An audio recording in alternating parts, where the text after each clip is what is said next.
ये बहुत बड़ी बात है। मुझे व्यक्तिगत रूप से लगता है कि मैं कुछ महीनों से खेल से बाहर था। जाहिर तौर पर चोट के कारण और घर पर रहने के बाद हम इसी तरह की चीजों के लिए काम कर रहे थे, सपने देख रहे थे। ऐसा रोज रोज नहीं होता कि आप भारत आएं और 2-0 से सीरीज जीतकर वापस जाएं। मुझे लगता है कि हम में से कुछ लोगों के लिए ये इसलिए भी अधिक सुखद है क्योंकि हम इस परिणाम के विपरीत पक्ष हारने वाले में रहे हैं। हमने मुश्किल दिन देखे हैं और हम जानते हैं कि ये कितना कठिन हो सकता है। लेकिन हाँ, मुझे लगता है कि सज्जनों के इस समूह के लिए ये एक और अविश्वसनीय उपलब्धि है। मुझे लगता है कि ये शायद उन कुछ सवालों के जवाब देता है जो एक समूह के रूप में हमसे पूछे गए थे। इस सीरीज में आप यहाँ तक पहुंचने के लिए आपने क्या किया? मुझे लगता है कि हमारी मानसिकता में एक बड़ा बदलाव आया है कि जब हम खेल के मैदान पर होते हैं तो हम क्या करना चाहते हैं। हम अपने सामने जो है उसके अनुसार खेलना और उसी के अनुसार ढलना चाहते हैं। मुझे लगता है कि हमारी तैयारी कुछ ऐसी है जिसे हमने वास्तव में बढ़ाया है। मुझे लगता है कि खिलाड़ी अपनी भूमिकाओं और हम क्या हासिल करने की कोशिश कर रहे हैं इसके बारे में काफी स्पष्ट होकर मैदान पर जाते हैं।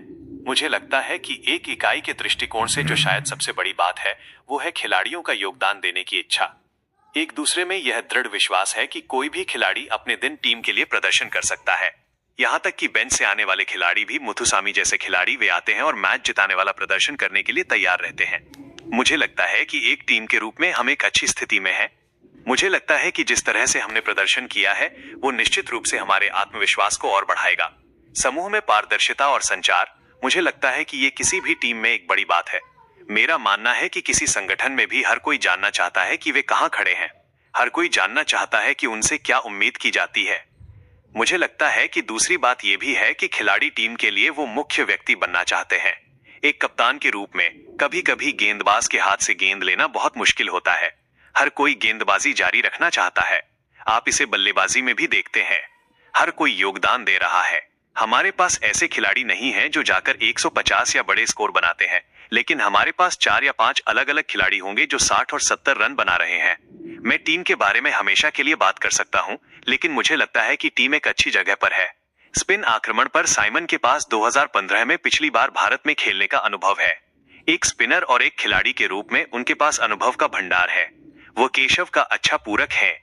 वो थोड़े लंबे कद के हैं और गेंद के साथ थोड़ा अधिक सटीक हैं।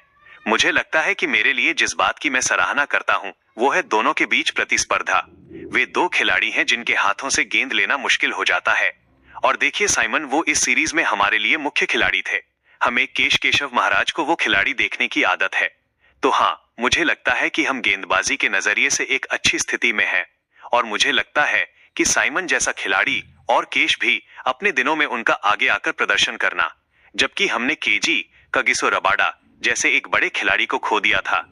यह फिर से इस बात को दर्शाता है कि खिलाड़ियों में टीम के लिए कुछ करने की इच्छा होनी चाहिए।